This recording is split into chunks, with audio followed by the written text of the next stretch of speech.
Sarpanch elections లో మీరు ఎందుకెళ్ళి ప్రచారం చేయలేనా?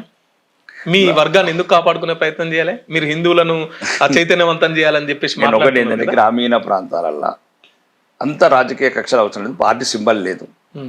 సర్పంచ్ ఎన్నిక అనేది స్థానికంగా ఉన్న పరిస్థితుల మీద ఆధారపడి ఉంటుంది. వాడి బలము ఆ ప్రాంతంలో. ఇప్పుడు నేను మధు 3 కళ్ళు ఉన్నాయంటే మా మధు మేము చిన్నప్పటి నుంచి చూసిన. ఇప్పుడు ఎమ్మెల్యే ఎంపీ అంటే మేము ఒక సిద్ధాంతము, ఒక మేనిఫెస్టో చెప్పాలి. సర్పంచ్ ఎలక్షన్లు ఇవన్నీ ఉండయి. ఇప్పుడు నేను మీ గురించి ప్రచారంకి వచ్చినాకో, ఫర్ ఎగ్జాంపుల్ మా మధు మంచోడు, 4 చెవులు ఉంటాయి, 3 కళ్ళు ఉంటాయి, మేము చిన్నప్పటి నుంచి చూసిన మధుకు 3 చెవులు లేవు కదా అని వాళ్ళు అంటారు. నేను చెప్పాలి, నీకు లేని చెప్పాలి. ఇక కొద్దిగా మళ్ళీ గ్రామీణ ప్రాంతాలకు కొద్దిగా ఫ్రీడమ్ ఉండండి, స్వేచ్ఛగా జరగనిది, పార్టీలకు అతీతం కదా అని నేను. ఎన్ని జీపీలు గెలిచిరాను? నేను 18 గెలిచిన, 3 పార్టీ మారినారు. సో మీరు అధికారంలో ఉండి కూడా మీ సొంతూరుని కూడా గెలిపించుకోలేదు. తప్పేముందంట, సంతూరు ఏముంటుంది? ఆ పారి మాకు సింబల్ ఉంది, ఆ కమలం.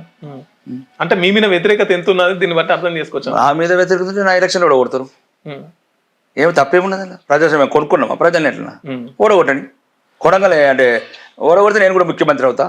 రేవంత్ రెడ్డి ఓడగొడితే ముఖ్యమంత్రి అయ్యిండు. నేను మల్కాజ్గిరిలో ఎంపీ అవుతా, ఎంపీ మళ్ళీ నేను ఒక ప్రెసిడెంట్ అవుతా, ప్రెసిడెంట్ రాష్ట్రానికి ముఖ్యమంత్రి అవుతా. అవుతారా ముఖ్యమంత్రి? నువ్వు ఇప్పుడు అన్నావు కదా ఎంత వ్యతిరేకత అంటే, వ్యతిరేకత కొడంగల్ ఓడగొట్టింది కదా రేవంత్ రెడ్డిని, మల్కాజ్గిరి ఎంపీ అయ్యిండు, ప్రెసిడెంట్ అయ్యిండు. రాకేష్ రెడ్డి గారు అంటే కొంత ఓవర్ కాన్ఫిడెన్స్ తో ఉంటారని చెప్పేసి అంటుంటారు అన్న బయట. కాన్ఫిడెన్స్ ఉంటే పర్లేదు కానీ ఓవర్ కాన్ఫిడెన్స్ ఉంటుంది అంటారు. ఓవర్ కాన్ఫిడెన్స్, ఏదైనా కాన్ఫిడెన్స్ లెవెల్స్ అంటే ఓవర్ కాన్ఫిడెన్స్ ఉంటే వేరే ఉంటుండే. ఇప్పటికే మంది ఏదో అవుతుంది. నేను ఎప్పుడు కూడా నేల మీద కాళ్ళతోనే నడుస్తాను. నాకు తెలుసు నా కెపాసిటీ ఏంది. కానీ నేను మాట్లాడే దాంట్లో నిజాయితీ ఉంది, నిర్భయంగా సమస్యల గురించి మాట్లాడుతున్నాను కాబట్టి ఎదుటికి ఇబ్బందికరంగా ఉంది. ఇది ఏంది మొత్తం మమ్మల్ని బట్టలు ఎడుస్తున్నాడని.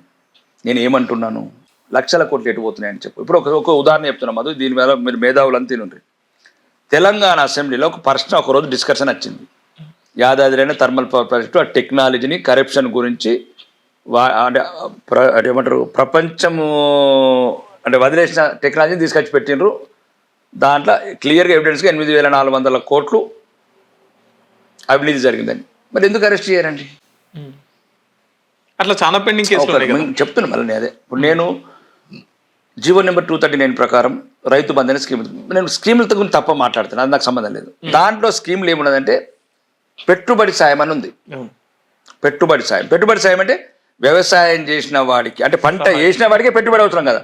భూమి ఉంటే పెట్టుబడి ఎందుకు? నీకు వ్యవసాయం చేయని భూమి పెట్టుబడి అవసరం లేదు కదా. ఈ రియల్ ఎస్టేట్ గురించి కొనుక్కున్నది 100 ఎకరాలు 1000 ఎకరాలు గుట్టలకు. నేను అడిగేది కదే. 25,672 కోట్లు ఈ గుట్టలకు ఇచ్చిండ్రు, భూమి మొక్క పొలంకి ఇచ్చిండ్రు. ఇది గవర్నమెంట్ జీవో ప్రకారం కూడా అగ్నెస్ట్ అయ్యింది. అవును, నేను అదే అడుగుతున్నాను. పంట పండించే రైతులకు ఒకవేళ మీ స్కీమ్ మంచిగా చేయడం మీరు రాసుకోండి, అది పక్కన సబ్జెక్ట్ పక్కన పెడతాను నేను.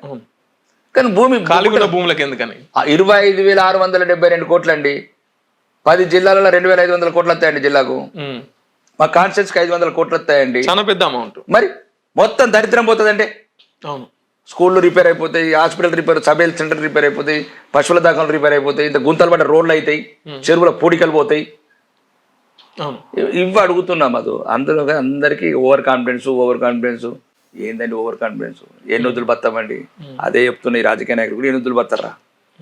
ఇవాళ బతం రేపటి గ్యారెంటీ లేదు. కొద్దిగా మంచి చేద్దాం ఈ సమాజానికి అని అంటున్నాను. కొద్దిగా మొత్తం వద్దు, మీరు ఎట్లన్నా భరించలేరు మొత్తం చేసేందుకు. ఇప్పుడు నువ్వు అన్నట్లు వాళ్ళు తెలివైతే ఎట్లా అన్నట్లు ఇలా బాధ ఉంటే ఉండిండొచ్చు. నేను కొద్దిగా చాలా దరిద్రం ఉందండి. మా ఆర్మూర్ చెప్తున్నాను, మున్సిపల్ ఆఫీస్ లేదు, ఆర్డీఓ ఆఫీస్ లేదు, ఆర్ఎండ్బి గెస్ట్ హౌస్ లేదు, మున్సిపల్ ఆఫీస్ లేదు, బస్ స్టాండ్ ఎప్పుడు మేము పుట్టక ముందు ఉన్నది. ఏంది అసలు? ప్రభుత్వ సౌకర్యాలు లేవు, ప్రభుత్వ కార్యాలయాలు లేవు, మండల ఆఫీస్ లేవు. మీ వ్యాపారం అభివృద్ధి కావాలని కోరుకుంటున్నారా? అయితే వెంటనే క్యూనస్ని సంప్రదించండి.